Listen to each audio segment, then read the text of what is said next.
Quiero saludar a Rodrigo Negret, el director de la Agencia Nacional de las Licencias Ambientales, de la ANLA. Don Rodrigo, bienvenido a la W, buenos días. Julio, muy buenos días, muchas gracias por esta invitación. El pozo más profundo del mundo, el pozo que está en el mar, ¿tiene o no tiene licencia ambiental? Julio, no, el proyecto, digamos, el proyecto se llama COL 1, es un Gold Rock exploratorio y tiene un pozo allí que se llama Comodo. De hecho, la solicitud de licencia ambiental versa sobre 20 pozos y el primer pozo es Comodo 1. Estamos dentro del proceso de evaluación ambiental. Aún no ha culminado el proceso. Este proceso, digamos, es un proceso que legalmente tiene 90 días hábiles. Estamos dentro de esos 90 días hábiles, pero como ustedes saben, por solicitud del Ministerio de Ambiente, para hacer una evaluación mucho más integral, mucho más detallada, por las particularidades de este proyecto, se encuentra suspendido. Pero la evaluación no ha culminado, por lo tanto, no hay pronunciamiento sobre el otorgamiento o no de la licencia ambiental. Sí, usted nos dice que la solicitud fue radicada el 21 de diciembre del 2023, o sea, mucho más de 90 días y que está suspendida a petición del Ministerio de Ambiente. Pero ¿cuánto más podría durar este letargo de esa licencia ambiental? Bueno, ese es un tema, digamos, que depende del Ministerio de Ambiente. El Ministerio de Ambiente está haciendo una evaluación, haciendo una consulta, internamente está haciendo, digamos, todo un análisis y el Ministerio emitirá un concepto en su momento. No sabemos la fecha de emisión de ese concepto. Una vez emite el concepto, sumado a nuestro proceso de evaluación interna, tomaremos la decisión correspondiente. Los 90 días hábiles se cuentan a cargo de la ANLA. Cuando hay esta suspensión, pues a su vez se suspende el conteo de esos días. Nosotros estamos dentro de esos 90 días hábiles en lo que responde a la ANLA. Usualmente un proyecto, si no tiene dificultades, digamos, por audiencia pública o por cualquier otra decisión, por sustracciones de áreas protegidas o áreas de reserva forestal, en 6 meses estamos resolviendo las solicitudes, digamos, el promedio habitual, que es muy, muy corto a nivel mundial. Es de los términos más cortos que hay en el planeta para resolver sobre este tipo de solicitudes. Director, como tal, aprovechamos que lo tenemos en micrófonos y le cambiamos el tema porque en estos micrófonos, Energía de Portugal, la compañía que desarrolla los proyectos más importantes de energía eólica en Colombia, pues también nos manifestó que está teniendo grandes problemas en la ejecución de estos proyectos porque no se ha logrado dar fin con estas licencias ambientales y debido a todo lo que tiene que ver con consultas previas. Nosotros hablamos con el Minterior, que es el encargado de esto, y ellos dicen que las consultas previas se cumplieron y que pues el balón está en la mesa de la ANLA. ¿Qué pasa con esos proyectos? Bueno, debemos decir que en este caso se trata de una línea de transmisión que va a unir en 80 kilómetros unas plantas eólicas, unos proyectos eólicos que cuentan con licencia ambiental que son Alfa y Beta en el norte de La Guajira. Y esos proyectos, Alfa no está en construcción y Beta está aproximadamente con 10% de construcción. Se requiere de la línea de transmisión, ese es el trámite que está hoy en la ANLA, aproximadamente de 80 kilómetros. Esa energía se transmitiría hasta la subestación de Cuestecitas en Albania. El problema no es de la ANLA, el problema es el alcance, el nivel de los estudios. Ese proyecto se radicó en su momento, nosotros lo archivamos por deficiencia del estudio de impacto ambiental, nos vuelven a presentar la solicitud de licencia ambiental y el estudio tiene una serie de deficiencias. Hemos hecho dentro del procedimiento de evaluación una reunión con la empresa, le hemos dicho, le falta esta información y la empresa está dentro del término legal para aportar la información correspondiente. Ahora, eso no es un problema de la ANLA, es un problema de la calidad de los estudios. Yo quiero ser muy enfático en esto. Hemos hecho incluso talleres de fortalecimiento con las empresas, con las firmas consultoras para que subsanen las deficiencias que estamos identificando. Hay unos términos de referencia, hay una metodología para hacer los estudios que lastimosamente en algunos casos como en este no se está cumpliendo a cabalidad. Por lo tanto, ellos tienen una oportunidad legal para subsanar esas deficiencias y nosotros vemos la evaluación. Nos pronunciamos en términos, pero no podemos pronunciarnos cuando la información no es suficiente, no es adecuada. No es una culpa de la ANLA, como han pretendido mostrar, son deficiencias de los estudios de impacto ambiental y nosotros no podemos pronunciarnos cuando el estudio es deficiente, como lastimosamente hasta este momento está ocurriendo en ese caso. En materia de explotación petrolera, doctor Negret, están puestas las esperanzas en Sirius, este megapozo que, bueno, traería grandes posibilidades para el país. ¿Cómo está en materia de licencias, de consultas, todo su desarrollo? Bueno, entonces hay que señalar que ya la han otorgado 16 licencias en lo que se denominan proyectos de hidrocarburos costa afuera. digamos, en el Mar Caribe, y de hecho hay uno en explotación hace mucho rato, que es Chuchupa, que además es gas y ya, digamos, empieza su declive de producción. Pero Gorgon, Purple Angels, ahorita Uchuva, hacen parte de bloques que, digamos, tienen una prospección muy interesante. Estos proyectos pueden tardar años. De hecho, el caso de Uchuva 2, que hace parte del bloque Tayrona, fue licenciado en 2007. Estos son proyectos de largo aliento. Y Uchuva 2 empezó exploración en 2022 y ahorita ya hay una información cercana para decir sí hay una proyección, incluso puede haber abastecimiento de gas para el país durante 20 años. En el caso de Komodo, entonces tiene unas particularidades, es el pozo más lejano de la costa, estamos hablando de 140 kilómetros, estamos hablando de una profundidad de hasta 4.000 metros, entonces digamos hay unas particularidades allí que llevan efectivamente que se haga una evaluación especial. Los tiempos van a depender del estudio, van a depender de las situaciones, digamos como en este caso de solicitud del Ministerio de Ambiente, posibles audiencias públicas, etcétera.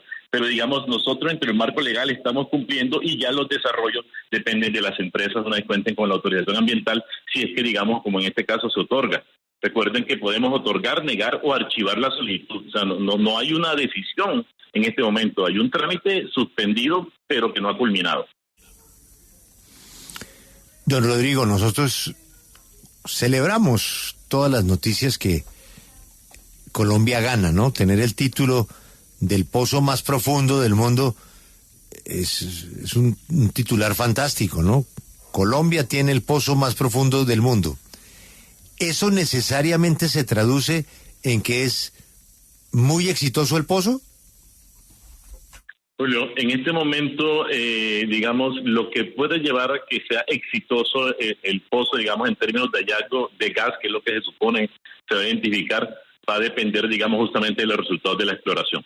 Hay una etapa previa inicial que se denomina sísmica, digamos, ahí hay unos aparatos a control remoto que llegan a esas profundidades, hacen una caracterización, digamos, de ese entorno, que es como una especie de llanura que hay en esas profundidades, pero ahí también entenderás que hay unas particularidades, hay una biodiversidad que no es muy conocida, no hay una información científica detallada de lo que está allí. El tema del pozo, efectivamente, sí, la columna de agua, o sea, desde la parte superior del mar hasta el punto donde empieza la perforación, estamos hablando efectivamente de que sí sería un pozo más profundo a ese punto, pero cuando ya penetra en el lecho marino, aproximadamente serían 2.000 metros. Ahí, en la solicitud de licencia ambiental, hay pozos que se proyectan incluso a 7.000 metros.